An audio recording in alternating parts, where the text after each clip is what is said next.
Ladies and gentlemen, there we have it. Chelsea FC are the champions of Europe 2021. Wow, did I think I would be saying that coming into this season? Absolutely not. No chance you would have got that out of me. To think of, everything that was going on with Frank, his unfortunate departure, Thomas Tuchel coming in, taking over, had a few months with a big target to hit top four. That was pretty much it. That's all we wanted. And to think that he got us into top four and then got us into the Champions League final and won it. Unbelievable. Of course, I'm a little bit late to the party. I've just been enjoying myself the last day or so since the day or two since the Champions League final, and what a final. I can't name a single player on our team that was bad. If I had to be pushed to one, it'd be Timo Werner, but even then, he made the run that freed the space for Havertz. He also, was contributing throughout, making those runs, tiring out the defenders, and all sorts. His shooting was abysmal, as we've come to expect, unfortunately, but that run in the end won us a Champions League. Had he not dragged that defender out of the way and opened the room for Havertz, maybe that goal never happened. So, all in all, can't blame anyone. And I don't want to blame anyone. That was so amazing. From the back line, Mendy didn't have to do much, but, did what he had to in that game. Reece James was absolutely solid. He personally was my man of the match. I know Kante got it, and a lot of people are agreeing Kante, but watching Reece James just pocket Sterling was amazing. I could watch that all night long. The back line, of course, Thiago Silva going off injured was awful to see. I was worried that would be a turning point. It certainly was not. We went on, and Christensen was just sublime throughout. Azpilicueta, amazing, captained us to a Champions League win after joining us so close after we won it, thinking, he'd probably get one with us. He eventually gets it, I think 9 years later or so. So really, really happy for him. Rudiger, an absolute rock again, has transformed himself. If he can keep this form up, then do we even need to consider centre-backs for the next few years? Because my God, he is good. Of course, Thiago Silva aging, same for Azpilicueta, so that will be a topic for some point. Ben Chilwell, amazing along that left-hand side. Midfield two of Kante and Jorginho. As you saw in my predicted lineup, I'd have preferred to see Kovacic in there, but Jorginho did great. Kante, amazing. Honestly, so amazing. Mason Mount, Timo Werner, Kai Havertz.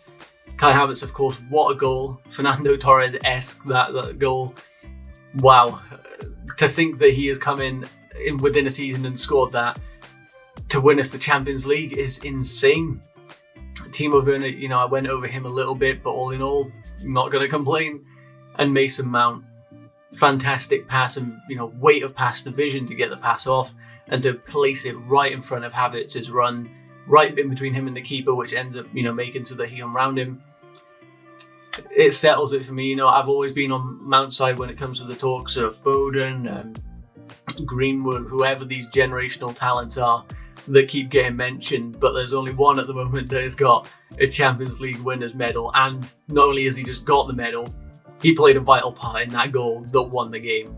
Getting the assist is massive, and I've just been loving my life. Mason Mount holding the trophy is my new background on my phone.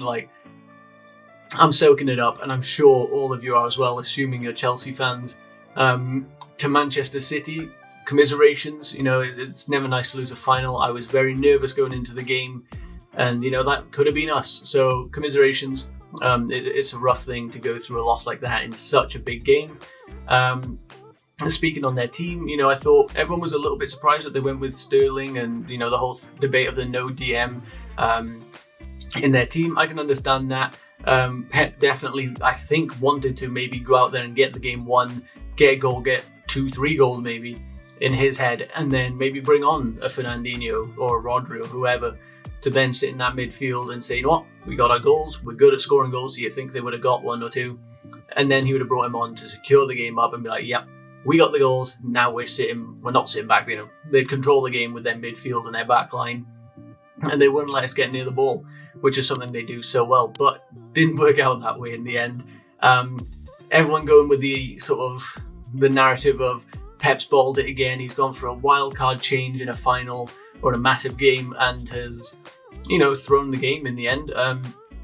I can see where they're coming from because he hadn't been playing this system. He had a DM in something like 59 of the 61 games they played, some number like that, I can understand it. But at the same time, we've beat them when they've had a DM. We've beat, there's no excuses anymore of, we beat them once, we beat them twice, and then they were like, yeah, but Champions League final, you'll see. You'll play our full strength team, all this, all that. You'll see what it's really like to play Manchester City. And we neutralised them. One shot on target the entire game from City, and it wasn't even a threatening shot. It was a comfortable save for Mendy. So, there's no excuses anymore. Tuchel has Pep's number. And boy, is that going to just work in the back of Pep's mind heading into next season. Speaking of next season, what does this mean for us? We didn't think we were getting this. We thought we were going to get top 4, maybe an FA Cup, a good chance in the Champions League, but it was always going to be a tough ask. And if you'd asked us months ago, we probably wouldn't have said we were going to be in the final of either, maybe, if we're talking, around January time. So, it does change our expectations for next season. Does it mean that we now have to put ourselves on the pedestal of win the Champions League again? Go for the Premier League title? I think so. It'd be silly to leave our expectations at, go for top 4, try to close the gap to City.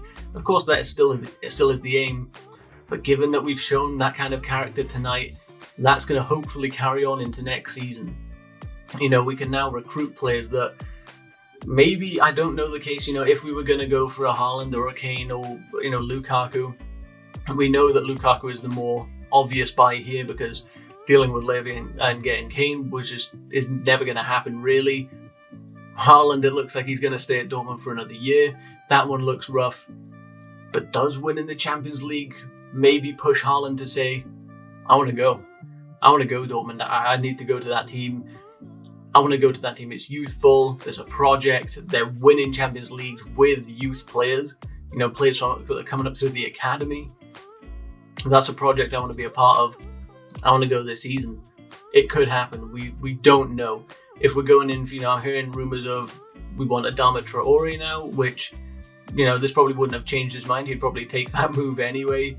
Harry Kane is apparently still a target of ours. So, with these decisions, Harry Kane wanting to leave Tottenham to win trophies, there's no better advert for Chelsea at the moment than winning the Champions League. So we'll see where it leads us. This could be bigger than securing a second Champions League trophy and cementing ourselves quite easily now, I think, as the biggest club in London. We've been saying it for years now. Arsenal are just on a decline. Spurs were never really up. And Chelsea have just been slowly moving upwards and gaining trophy after trophy. And now we've won the biggest one of all again. And that is 2 more than anyone else in London has. So I think it's fairly comfortable to say that we've topped it. We haven't got as many trophies as Arsenal, but we've got a few of the ones that they don't, which are the biggest ones in the world, or in Europe. So I think that cements that argument.